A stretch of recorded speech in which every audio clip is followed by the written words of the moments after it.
Jeshi la polisi mkoa wa Kigoma linafanya uchunguzi wa kifo cha Joseph Gideon Philemon mwenye umri wa miaka 30, dereva wa pikipiki mkazi wa Mlole, Manispaa Kigoma Ujiji, aliyefariki dunia Machi 17 ya mwaka 2026 wakati akipatiwa matibabu katika hospitali ya rufaa ya mkoa wa Kigoma Maweni.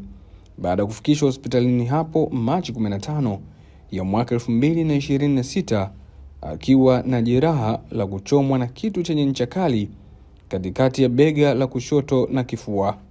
Kwa mujibu wa taarifa za awali kutoka kwa baadhi ya wananchi wa eneo hilo, inadaiwa kuwa marehemu alijeruhiwa kwa kuchomwa kisu na mwanamke aliyekuwa akiishi naye, ingawa taarifa hizo bado hazijathibitishwa rasmi na mamlaka husika. Kamanda wa polisi mkoa wa Kigoma Philemon Makungu amesema kuwa uchunguzi wa tukio hilo unaendelea na utakapokamilika utabaini ukweli wa chanzo cha kifo hicho. Taarifa kwa umma. Jeshi la polisi mkoa wa Kigoma linachunguza kifo cha Joseph Gideon Philemon,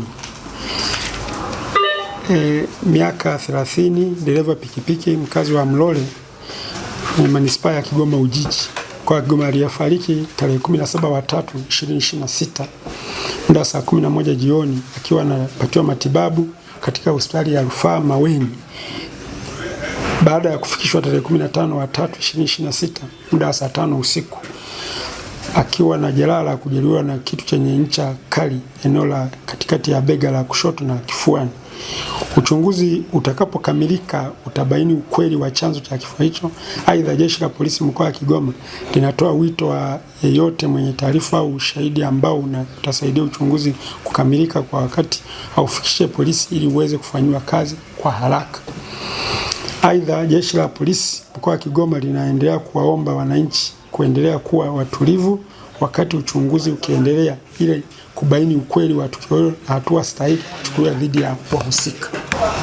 Na ndio maana ukiangalia taarifa yangu hii, tunafanya uchunguzi. Maneno mengi yanasemwa, lakini ni hatua tulizofika, tunaendelea na uchunguzi, na inasemekana alikuwa na mke wake pale, lakini amekimbia. Kwa hiyo hatujapata ile picha kamili, tunaendelea na uchunguzi.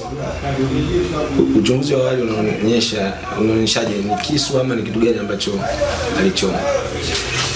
Alikuwa na jeraha la kisu kama nilivyokueleza. Ndio.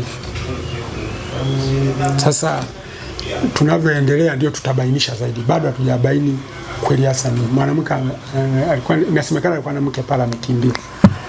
Sasa na taarifa kama mnazosema hizo za mitaani wanasema nini, lakini hazijathibitika bado. Ndio. Kwa hiyo ndio maana natoa wito kwamba tusaidiane mwenye taarifa kamili ili tukamilishe kwa haraka, lakini tutabainisha tu kwa jinsi tunavyokwenda.